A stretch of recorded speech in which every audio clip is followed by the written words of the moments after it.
Good morning all. ഞാൻ Ramakrishnan T B, SEBI registered research അനലിസ്റ്റാണ്. ഈ ഓഡിയോ കേട്ടതിന് ശേഷം ഡിസ്ക്ലെയിമർ കൂടി വായിച്ചു നോക്കണമെന്ന് താല്പര്യപ്പെടുന്നു.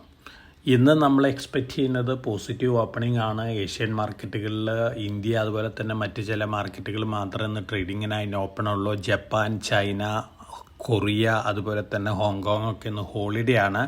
അതോടൊപ്പം തന്നെ കമോഡിറ്റികൾ നോക്കുകയാണെങ്കിൽ ഗോൾഡ് ഇന്ന് മോർണിംഗിൽ വീണ്ടും മുന്നേറ്റം ആരംഭിച്ചിട്ടുണ്ട്. വെള്ളിയാഴ്ചയിലത്തെ ക്ലോസിംഗ് പ്രൈസ് ആയിട്ട് നോക്കുമ്പോൾ $30 മുകളിലാണ് ഇന്ന് മോർണിംഗിൽ സ്പോട്ട് ഗോൾഡ് ട്രേഡ് ചെയ്യുന്നത്. അതോടൊപ്പം തന്നെ ബ്രന്റ് ക്രൂഡ് ഓയിൽ വളരെ താഴെയാണ് ഇന്ന് മോർണിംഗിൽ. ഒപ്പക്കിൻ്റെ ഡിസിഷനാണ് ഇതിന് പ്രധാനപ്പെട്ട കാരണം. ജൂൺ മുതൽ 4,11,000 ബാരൽ പെർ ഡേ അവർ പ്രൊഡക്ഷൻ ഇൻക്രീസ് ചെയ്യുന്നുള്ള ഒരു സ്റ്റേറ്റ്മെൻറ്റ് ഇറക്കിയിരുന്നു.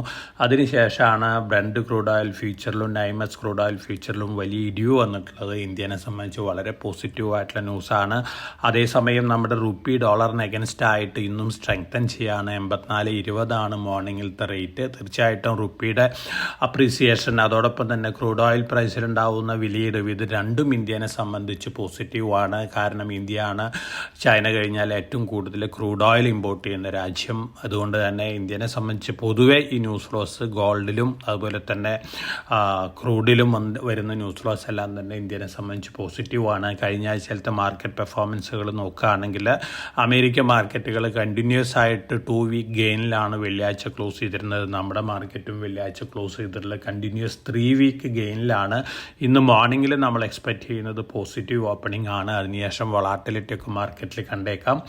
US ന്യൂസ് ഫ്ലോസ് നോക്കുകയാണെങ്കിൽ ട്രംപ് പറഞ്ഞിരിക്കുന്നത് ചൈനീസ് താരിഫുകളിൽ അടുത്ത ദിവസങ്ങളിൽ കുറവ് വരുത്തുന്നുള്ള റിപ്പോർട്ടുകളാണ് ഇന്ന് മോർണിംഗിൽ വന്നിട്ടുള്ളത്. തീർച്ചയായിട്ടും ഇത് പോസിറ്റീവാണ്. അതോടൊപ്പം തന്നെ US ഫെഡിൻ്റെ 2 ദിവസത്തെ മീറ്റിംഗ് നാളെ ആരംഭിക്കുകയാണ്. ബുധനാഴ്ച ഇൻട്രസ്റ്റ് റേറ്റ് ഡിസിഷൻ വരും. തീർച്ചയായിട്ടും ഒരു ഇൻട്രസ്റ്റ് റേറ്റ് കുറയ്ക്കാനുള്ള തീരുമാനം എടുക്കുകയാണെങ്കിൽ അമേരിക്കൻ മാർക്കറ്റിന് അത് വളരെ പോസിറ്റീവാണ്. അതുകൊണ്ട് തന്നെ അത് ഗ്ലോബൽ മാർക്കറ്റുകളിലേക്കും പോസിറ്റീവായിട്ടുള്ളൊരു ഇമ്പാക്റ്റ് നൽകാൻ സാധ്യതയുണ്ട്.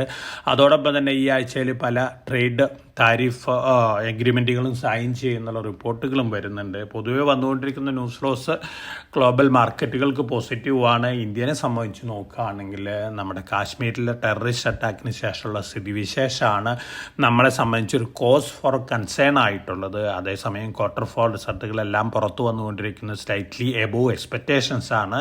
മറ്റു ന്യൂസ് ഫ്ലോസും പോസിറ്റീവ് തന്നെയാണ് ഇന്ത്യനെ സംബന്ധിച്ച്. പക്ഷേ ബോർഡർ ഇഷ്യൂസ് ഒരു കോസ് ഫോർ കൺസേൺ തന്നെയാണ്. ഇനി നമ്മൾ നമ്മുടെ മാർക്കറ്റിലത്തെ ക്വാർട്ടർ 4 റിസൾട്ടുകൾ അസസ് ചെയ്യുകയാണെങ്കിൽ കൊറാമൻഡൽ ഇൻ്റർനാഷണൽ ബെറ്റർ റിസൾട്ടായിരുന്നു. അതുപോലെ തന്നെ റിലയൻസ് ബെറ്റർ റിസൾട്ടായിരുന്നു.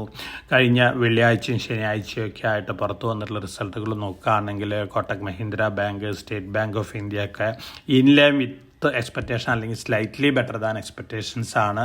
അതുകൊണ്ട് തന്നെ ഈ സ്റ്റോക്കുകളൊക്കെ ഒരു പോസിറ്റീവ് റിയാക്ഷൻ കാണിക്കാനുള്ള സാധ്യതകളുണ്ട്. ഒപ്പം നമ്മുടെ ADRകൾ വെള്ളിയാഴ്ച അമേരിക്കയിലെ എല്ലാ ADRകളും ബെറ്റർ ആയിട്ടാണ് ക്ലോസ് ചെയ്തിരിക്കുന്നത്. നെറ്റ്വെബ് ടെക്നോളജീസ് എക്സലൻറ്റ് റിസൾട്ടാണ് ക്വാർട്ടർ 4 കാഴ്ചവെച്ചിരിക്കുന്നത്. അതോടൊപ്പം തന്നെ അഡാനി പവർ വലിയ ക്യാപെക്സ് ആണ് പ്ലാൻ ചെയ്തിരിക്കുന്നത്. പോസിറ്റീവ് ന്യൂസാണ്. അഡാനി എനർജി സൊല്യൂഷനും ഈ ന്യൂസ് പോസിറ്റീവ് തന്നെയാണ്. Reliance power, Reliance infra positive news loss ആണ് വന്നുകൊണ്ടിരിക്കുന്നത്. 2 കമ്പനികളും ഡെറ്റ് ഫ്രീ കമ്പനികളും കൂടിയാണ്. അതുകൊണ്ട് തന്നെ അടുത്ത വർഷങ്ങളിൽ നല്ല രീതിയിൽ പെർഫോം ചെയ്യാൻ സാധ്യതയുള്ള 2 സ്റ്റോക്കുകളാണ് അനിൽ അംബാനി ഗ്രൂപ്പിൻ്റെ അണ്ടറിലുള്ള ഈ കമ്പനികളെല്ലാം തന്നെ. ഒപ്പം ഓർക്കിഡ് ഫാർമ, ധനുക ലാബോറട്ടറീസ് ആയിട്ടുള്ള മെർജറിന് ശേഷം വളരെ സ്ട്രോങ് ആയിട്ടുള്ള പെർഫോമൻസ് ആണ് എക്സ്പെക്റ്റ് ചെയ്യുന്നത്. ലോങ് ടൈമിലേക്ക് കൺസിഡർ ചെയ്യാവുന്ന ഒരു സ്റ്റോക്കാണ്.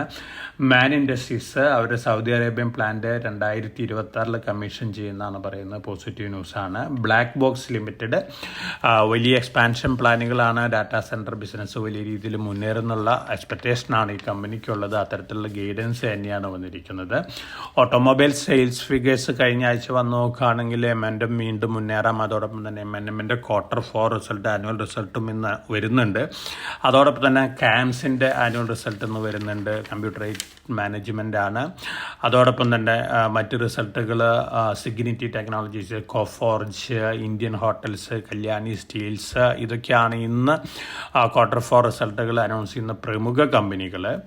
റെയിൽ ടെലിന് 22.7 കോടി രൂപ ഒരു ഓർഡർ ലഭിച്ചിട്ടുണ്ട് റെയിൽവേസിൽ നിന്നാണ്. അതോടൊപ്പം തന്നെ ആസാദ് എഞ്ചിനീയറിങ്ങിനും വലിയൊരു ഓർഡർ യൂറോപ്യൻ കൺട്രിയിൽ നിന്ന് ലഭിച്ചിട്ടുണ്ട്. ആസാദിനെ സംബന്ധിച്ച് നോക്കുകയാണെങ്കിൽ വളരെ പോസിറ്റീവായ ന്യൂസ് ഫ്ലോസ് ആണ് ഈ കമ്പനീനെ സംബന്ധിച്ച് വന്നുകൊണ്ടിരിക്കുന്നത്. ഒപ്പം വളരെ ക്രിട്ടിക്കൽ ആയിട്ടുള്ള പ്രിസിഷൻ എഞ്ചിനീയറിംഗ് ടൂൾസുകൾ ഉണ്ടാക്കുന്ന കമ്പനിയാണ്. എയറോസ്പേസിലും അതുപോലത്തെ ഡിഫൻസിലൊക്കെയാണ് ഈ പ്രൊഡക്റ്റുകൾ യൂസ് ചെയ്യുന്നത്.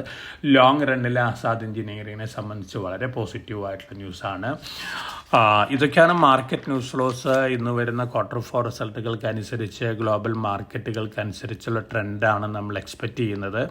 അതോടൊപ്പം തന്നെ ക്രൂഡ് ഓയിലിൻ്റെ പ്രൈസിൽ ഉണ്ടാവുന്ന ഇടിവ് തീർച്ചയായിട്ടും പെയിൻറ് കമ്പനികൾക്ക്, ടയർ കമ്പനികൾക്ക്, അദസീവ് കമ്പനികളെ സംബന്ധിച്ച് പോസിറ്റീവാണ്. Apollo tyre, Asian paint, Ceat limited, Balkrishna industries, MRF, JK tyre, അതുപോലെ തന്നെ ഗ്രാസിം, പിഡിലൈറ്റ്, ഈ കമ്പനികളെ സംബന്ധിച്ചൊക്കെ വളരെ പോസിറ്റീവ് ന്യൂസാണ്. ക്രൂഡ് ഓയിൽ പ്രൈസിലുണ്ടാകുന്ന ഇടിവ്, ഒപ്പം റുപ്പി അപ്രീഷിയേറ്റ് ചെയ്യുന്നു. അപ്പോൾ തീർച്ചയായിട്ടും ഇവരുടെ കോസ്റ്റ് വളരെ താഴെ പോവാണ്.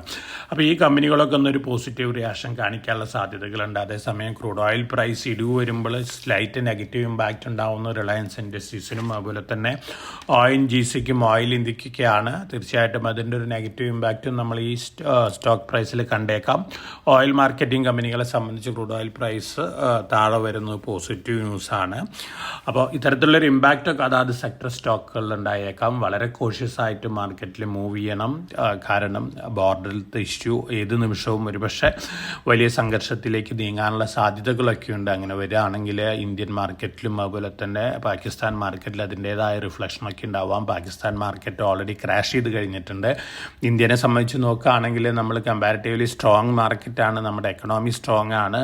എന്നിരുന്നാലും വലിയ രീതിയിലൊരു സംഘർഷം വരികയാണെങ്കിൽ അതിൻ്റേതായ നെഗറ്റീവ് ഇമ്പാക്റ്റ് ഒക്കെ ഉണ്ടാക്കിയേക്കാം.